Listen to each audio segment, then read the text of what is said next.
Picture this, the 13th century, when Europe trembled at the mere mention of the Mongol horde, when tales of unstoppable warriors from the east filled knights and kings with dread.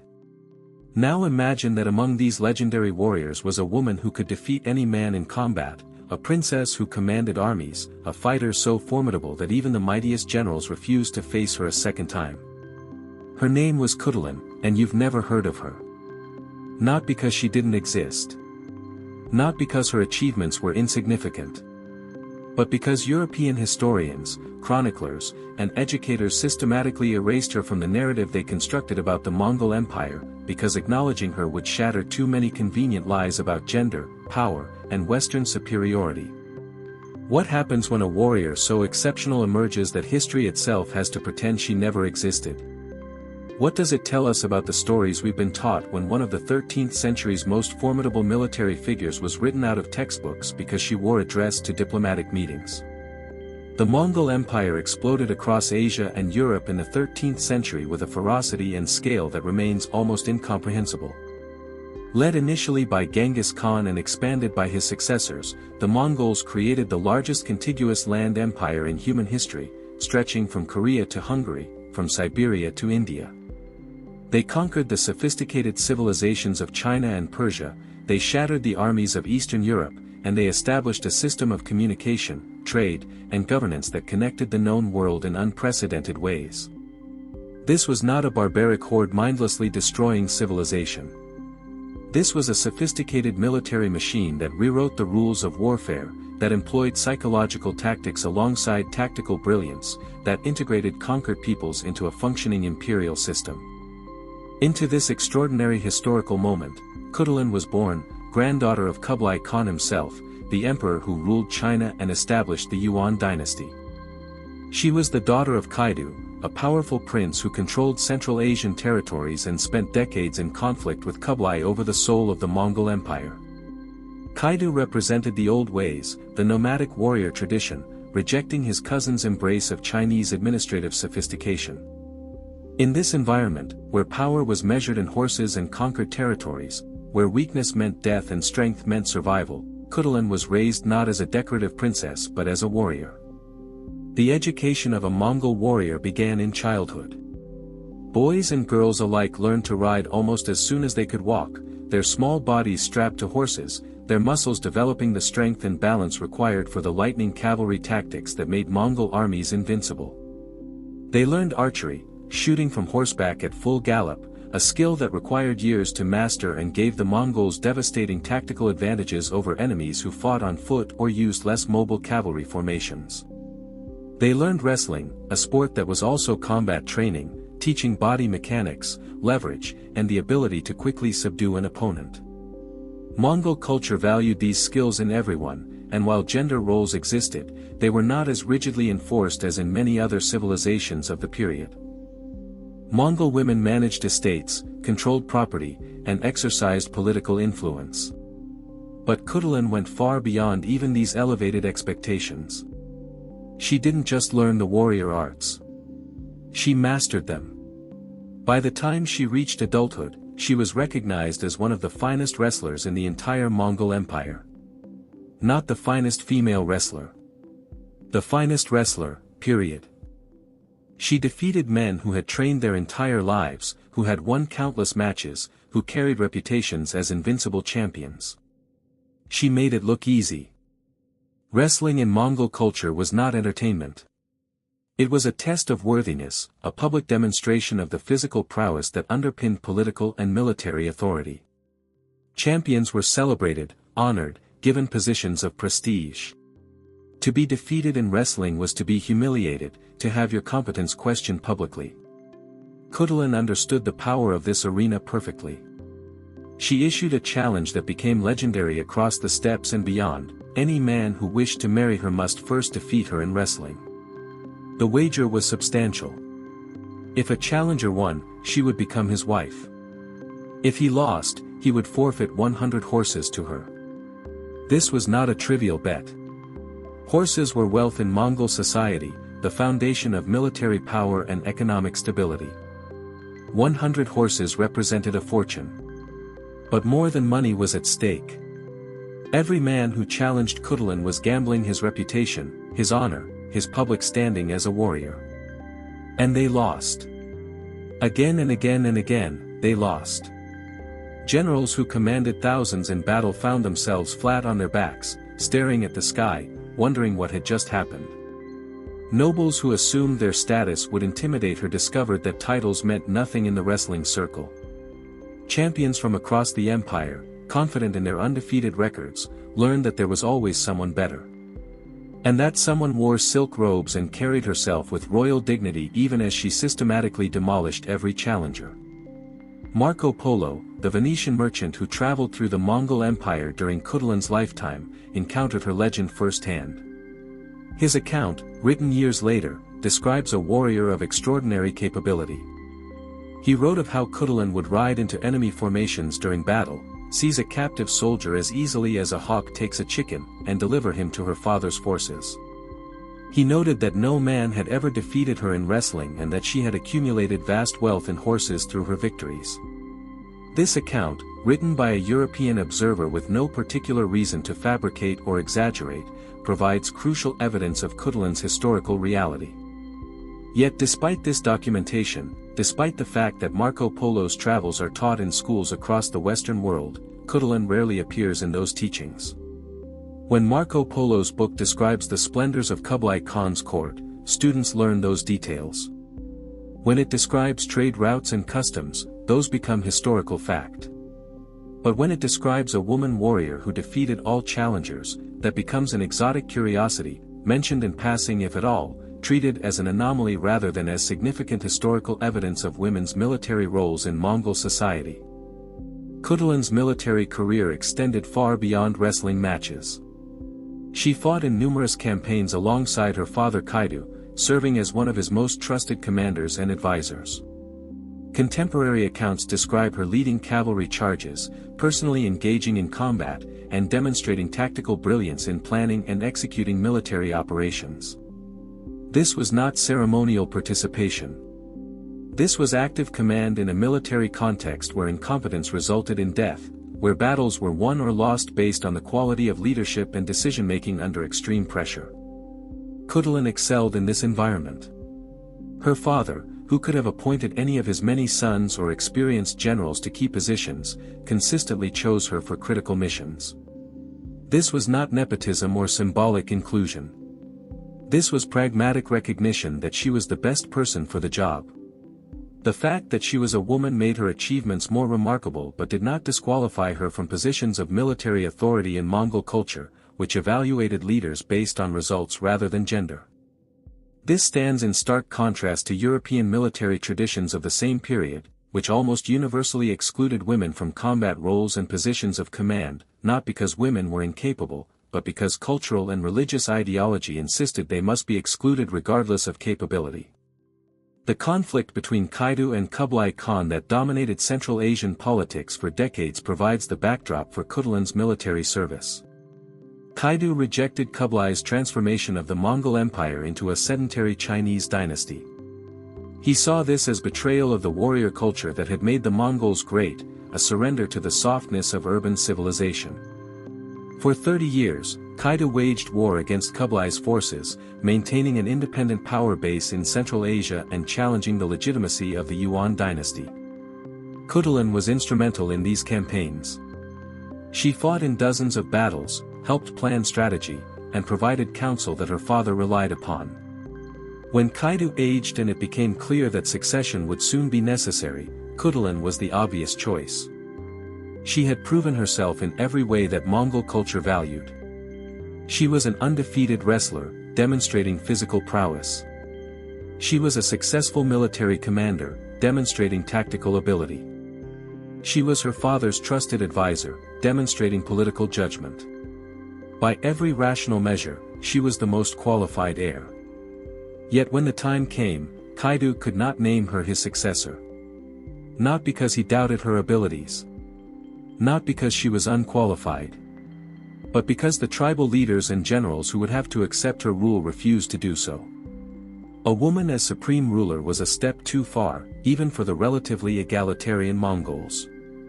This refusal represents one of history's great injustices and reveals the limits of what individual excellence can achieve within fundamentally inequitable systems. Khutulun had done everything right. She had surpassed every test, exceeded every expectation, proven herself superior to virtually every male warrior in the empire. And it wasn't enough. The system was designed to exclude her regardless of merit, and no amount of individual achievement could overcome that systemic barrier.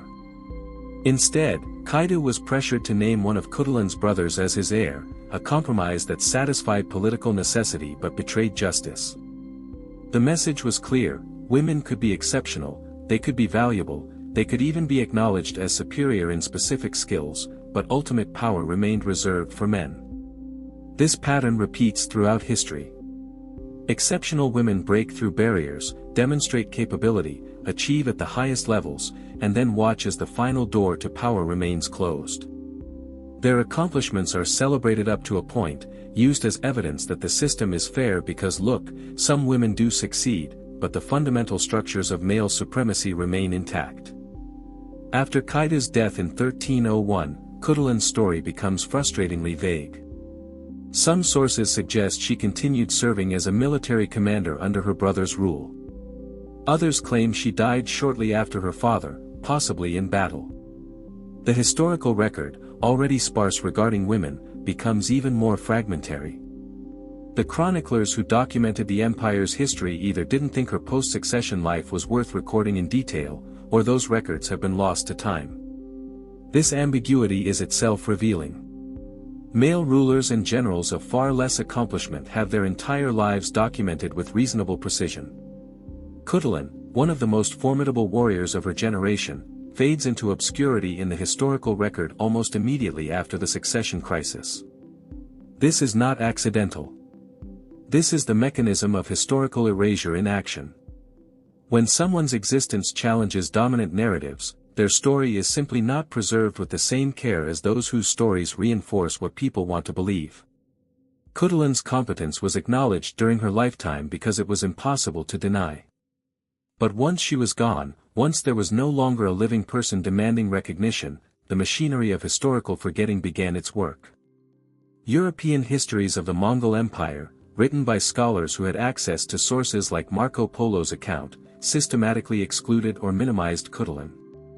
Textbooks that devoted chapters to Mongol military tactics, political structures, and famous battles mentioned her rarely if at all. When she did appear, it was often in the context of exotic customs or unusual practices, framing her as a curiosity rather than as a significant military and political figure. This was not an oversight. This was ideological gatekeeping. European historians in the 19th and early 20th centuries, when many of the foundational texts on Mongol history were written, operated within intellectual frameworks that could not process female martial excellence without discomfort. Women were supposed to be civilizing influences, moral guardians, domestic managers. They were not supposed to be warriors who defeated men in combat and commanded armies in battle. Acknowledging Khutulun fully would require acknowledging that these assumptions about gender were culturally specific rather than universal truths, that other societies had organized gender relations differently and had thereby accessed capabilities that European society was systematically suppressing.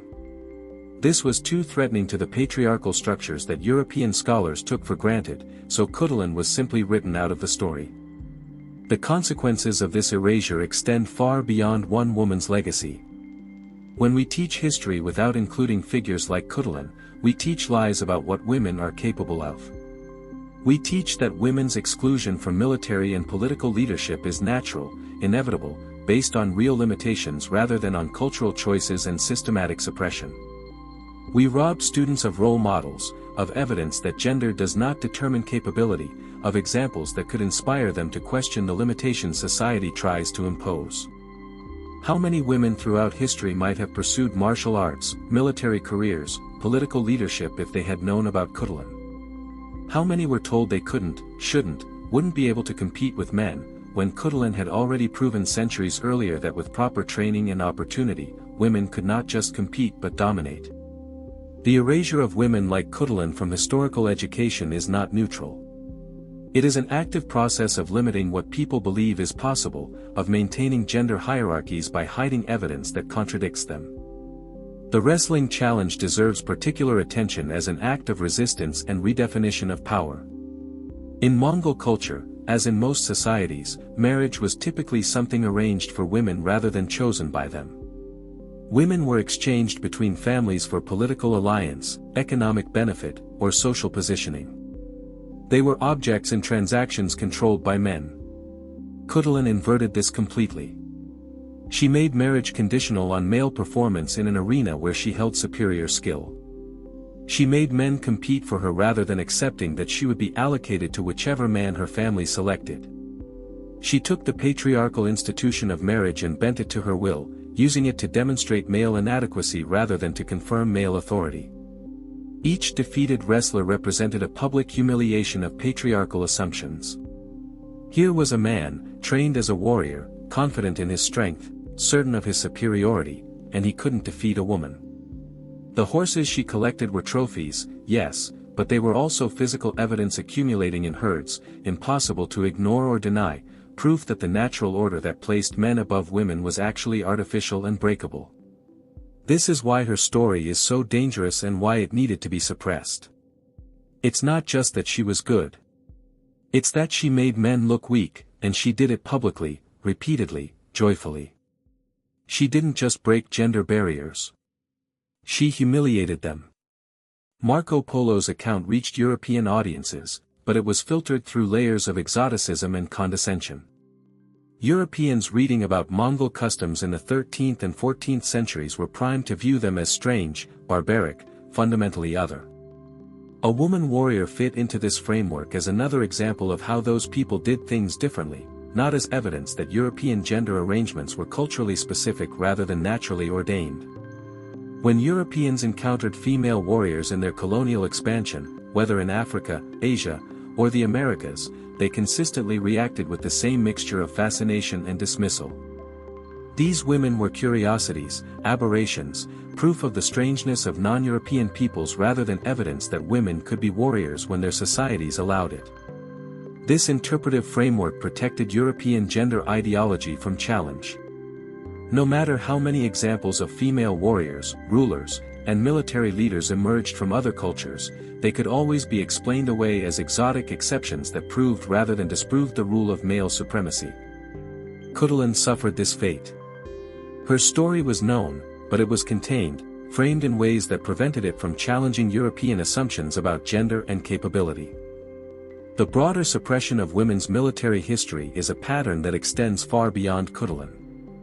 Female warriors, commanders, and military innovators have existed throughout history and across cultures, but their stories are systematically excluded from military history curricula, from popular understanding of warfare, from the narratives we tell about who fights and who leads. This is ideological work. It maintains the fiction that warfare and military leadership are inherently male domains, that women's exclusion from these roles reflects natural limitations rather than cultural choices. By hiding the evidence of women's military capabilities, by erasing figures like Khutulun, by treating female warriors as anomalies rather than as part of the full picture of human military history, we perpetuate the lie that justifies continuing exclusion and discrimination. Even today, women who serve in military roles face skepticism, harassment, and systematic barriers, partly because the cultural narrative insists that women are not natural warriors. Khutulun's story, properly told and widely taught, would challenge that narrative. It would provide historical precedent for female military excellence. It would make current discrimination harder to justify. This is why her story remains undertaught despite being well documented.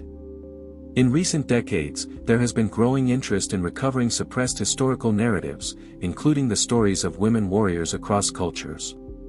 Khutulun has benefited from this trend, with scholars producing more detailed analyses of her life and achievements. Popular media has also begun to engage with her story, though often in ways that still exoticize or sensationalize rather than treating her as a serious military historical figure. But even this imperfect attention represents progress. The fact that more people now know Khutulun's name than did 20 or 30 years ago, that her story is available through books, articles, and videos, that educators are beginning to include her in discussions of Mongol history and women's history. All of this represents a partial correction of centuries of erasure. It's not full justice. Full justice would require fundamentally restructuring how we teach history, prioritizing previously suppressed voices, acknowledging the ideological work that traditional historical narratives have performed in maintaining gender and racial hierarchies. But it's movement in the right direction, and it demonstrates that erasure is not permanent, that suppressed stories can be recovered and retold, that the historical record can be corrected even centuries after the fact. What would Khutulun think of how her story has been handled? Of centuries of European education that excluded her? Of historians who knew about her but chose not to prominently feature her work?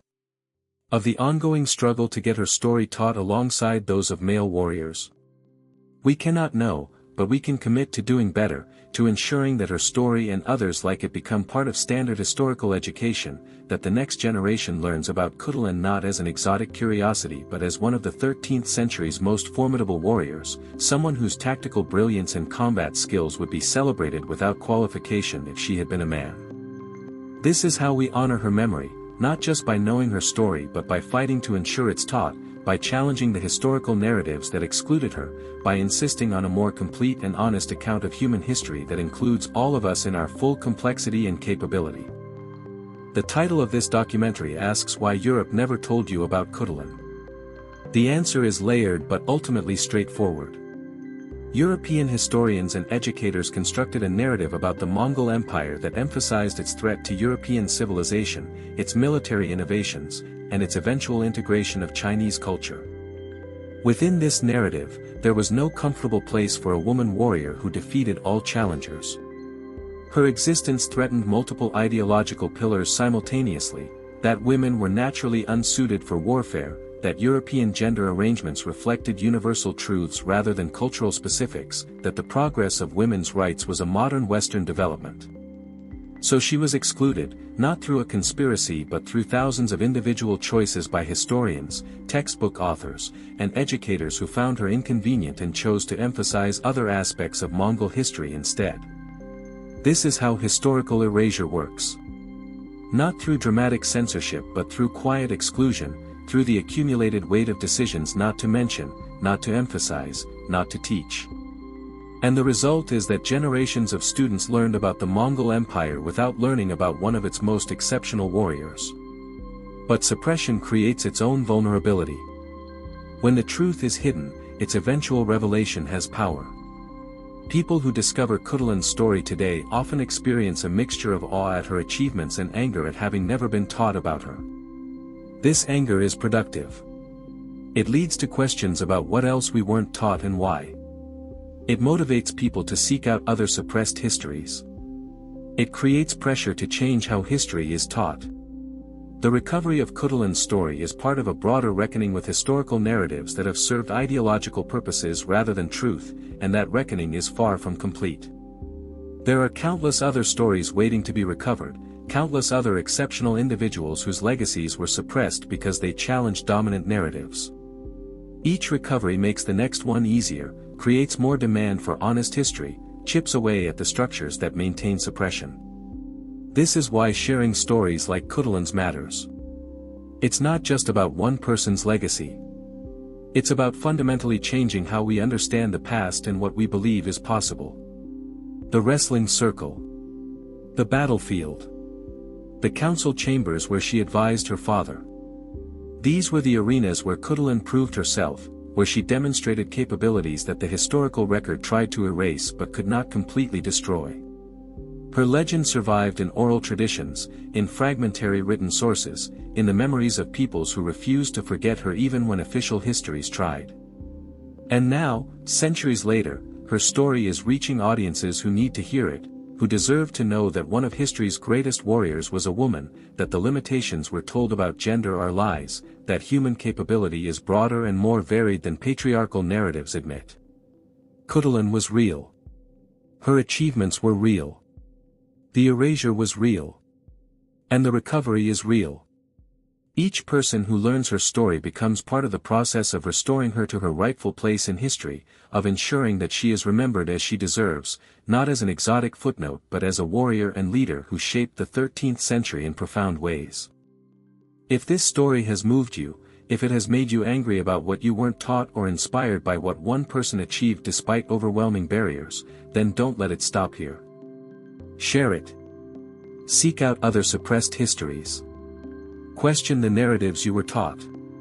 Demand that education systems do better, that they teach the full range of human achievement rather than the narrow slice that serves particular ideologies. Khutulun's story survived against all odds. It's our responsibility now to ensure it's not just survived but celebrated, that it's taught to the next generation, that the erasure that obscured her for centuries is never allowed to happen again. The warrior princess who defeated all challengers, who led armies in battle, who should have ruled an empire, she's waiting for you to remember her, to honor her, to insist that her legacy matters. The question is, what will you do with her story now that you know it?